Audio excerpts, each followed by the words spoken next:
अगर आप देखेंगे तो फार्मा बिजनेस समझिए अब 15-16 महीने पहले हमने फंड रेज किया था कार्लाइल के साथ, जिन्हें हम 20% इक्विटी दिए थे, और वो उस समय वैल्यूएशन $2.8 बिलियन था। तो उसके उसके तहत काफी इक्विटी आ गई है आज हमारे पास, और हम आगे चल करके दोनों एक्विजिशन भी करेंगे और ऑर्गेनिकली भी ग्रो करेंगे। तो पिछले 12 महीनों में हमने 3 एक्विजिशंस किए हैं। उसमें से एक तो एक्विजिशन था, 2 एक्विजिशन सीडीएमओ स्पेस में था और एक इनहेलेशन एनेस्थीसिया में। और ऑर्गेनिकली भी हम लोग बढ़ा रहे हैं हमारा डिस्ट्रीब्यूशन, हमारे इन्वेस्टमेंट्स प्लांट में, ताकि कैपेसिटी बढ़े और डिमांड तो है ही, उसको हम सेटिस्फाई कर सकें। मिस्टर परामल, आपने बताया कि 15% का ब्लेंडेड ग्रोथ आप देख रहे हैं, लेकिन उम्मीद है आपकी कि शायद इससे बेटर हो सकता है, और ये तीनों बिजनेसेस बहुत स्केलेबल लग रहे हैं, आपने बोला। एट द ग्रुप लेवल आपको क्या लगता है नेक्स्ट 5-7 इयर्स में कुछ कितना टर्नओवर ब्लेंडेड अचीव किया जा सकता है? देखिए, मैं ये फोरकास्ट देना तो ये ठीक नहीं होगा, क्योंकि आजकल ये सब सेंसिटिव इंफॉर्मेशन होता है। यही कह सकता हूँ कि अगर आप ट्रैक रिकॉर्ड देखें तो हमने ग्रोथ करते आए हैं, और अब लगता है कि ये रफ्तार कुछ बढ़ेगी। जी, बस इतना बता दीजिए कि ये तीनों जो सेगमेंट्स हैं आपके, सीडीएमओ, हॉस्पिटल जेनरिक्स और वेलनेस वाला सेगमेंट, इसमें बड़ा इंजन ऑफ ग्रोथ अगर हम देखें फार्मा बिजनेस तो क्या होने वाला है?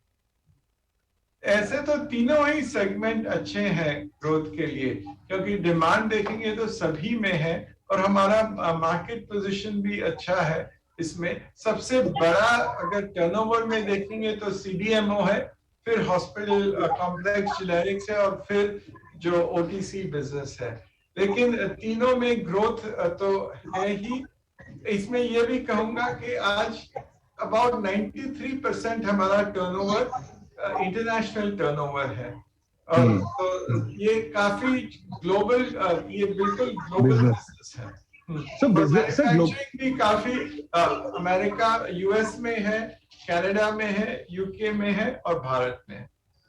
सर, जिस हिसाब से global strategic investors, large global pharma innovators और हर तरह के बिग फंड सब इंडिया की कंपनीज को अपना स्टेक आय कर रहे हैं, क्योंकि वो पार्टिसिपेट करना चाहते हैं ग्रोथ में। इनफैक्ट अब मैं कुछ एमएनए का डेटा देख रहा था, लास्ट 1 ईयर में सबसे ज्यादा एमएनए इधर ही हुआ है, हेल्थ केयर, वेलनेस, फार्मा वगैरह। तो आपको भी लोग अप्रोच कर रहे होंगे पार्टनरशिप्स, टाई अप्स के लिए ग्लोबल कंपनी, क्योंकि आपका बिजनेस अब अलग हो जाएगा, तो उनको फाइनेंशियल सर्विस नहीं चाहिए, तो उनको सिर्फ फार्मा में आ सकते हैं। तो ऐसे पार्टनरशिप तो हम लोग कोई इक्विटी पार्टनरशिप नहीं देख रहे हैं, लेकिन लॉन्ग टर्म रिलेशनशिप जरूर आ रही है, जाकि प्रोडक्ट्स हम लोग सप्लाई कर सकें, उनके लिए टेक्नोलॉजी कर सकें, ये तो बढ़ ही रहा है। मिस्टर परामल, बहुत बहुत शुक्रिया, thank you so much for chatting with the times network, being such a supportive and such a support for us. Congratulate you on this taking forward. I'm sure your shareholders are very happy at the value unlocking which is happening now. Thank you so much for that. Thank you. कल दिग्गज IT company TCS के नतीजे आएंगे। Company के नतीजे कैसे रह सकते हैं, मेरे साथ मेरे सहयोगी शरद दुबे यहाँ पर ज्यादा बातचीत के लिए जुड़ गए हैं। शरद, बताइए कैसे रहेंगे नतीजे? हेडलाइन आंकड़े की बात कर लेते हैं। डॉलर रेवेन्यू में ग्रोथ है, 4% का एक्सपेक्टेशंस देखने को मिल रहा है। अच्छी डील्स हो रही है, स्पेशली आपके डिजिटल साइड में, तो एक अच्छी रेवेन्यू के लिए बम्प अप एक्सपेक्टेशंस है। एबिट के बारे में बात करें तो उनमें भी ऑलमोस्ट 6% का ग्रोथ देखने मिलेगा, तकरीबन 12,300 करोड़ तक का एबिट रहेगा। और मार्जिन्स में एक अच्छी पॉइंट मैंने नोटिस की है कि ऑलमोस्ट 100 बेसिस पॉइंट्स ग्रो करेगा आपका क्वार्टर ऑन क्वार्टर बेसिस 26% पे। तो ये एक इंपॉर्टेंट चीज़ रहेगा। याद रखिएगा कि बहुत सारे खर्चे हो रहे हैं, आउट ऑफ पॉकेट एक्सपेंसेस हो रहे हैं, ट्रैवल एक्सपेंसेस हो रहे हैं, उसके बावजूद टॉप लाइन ग्रोथ पे जो एक अच्छा ग्रोथ देखने मिल रहा है।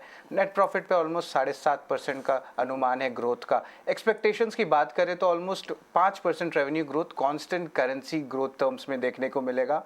और उसके अलावा जो ओवरऑल डील्स है, सारे सेगमेंट्स में जो है अच्छी डील्स की जो है सेगमेंट में होप है। और उसके अलावा आपके जो डिजिटल साइड है, जो almost 40 to 60% percent revenue contribute करते हैं उस पर मैनेजमेंट कमेंट्री भी हम लोग नोटिस करेंगे।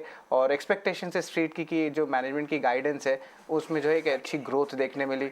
ओवरऑल जो अगर बात करें तो हमारी जो सस्टेनेबिलिटी है डबल डिजिट रेवेन्यू ग्रोथ की, उस पर फोकस रहेगी स्टॉक पे। और मार्जिन आउटलुक के भी जो है मैनेजमेंट की कमेंट्री बहुत इंपॉर्टेंट होगी। और सबसे इंपॉर्टेंट पोर्शन जो है एट्रिशन रेट्स जो है बहुत बड़े हैं और वो एक कंसर्न है कंपनीज के लिए, और वो कैसे उसके डील करते हैं उस पर भी जो है फोकस रहेगी हमारी। तो ये है टीसीएस की प्रीव्यू। ठीक है, शुक्रिया शरद इस अपडेट को हम तक पहुंचाने के लिए। और देखिए, होटल इंडस्ट्री मंदी से तेजी से उबर रही है और कोविड से पहले के दौर की तेजी फिर से दिखाई देने लगी है। होटल इंडस्ट्री के दिग्गज और आईएचसीएल के एमडी और सीईओ पुनीत चटवाल ने ईटी नाउ प्रदेश से खास बातचीत में उम्मीद जताई कि त्योहारों के मौसम में हॉस्पिटैलिटी सेक्टर में बूम जरूर दिखाई देगी। देखिए, सेक्टर में जो टर्म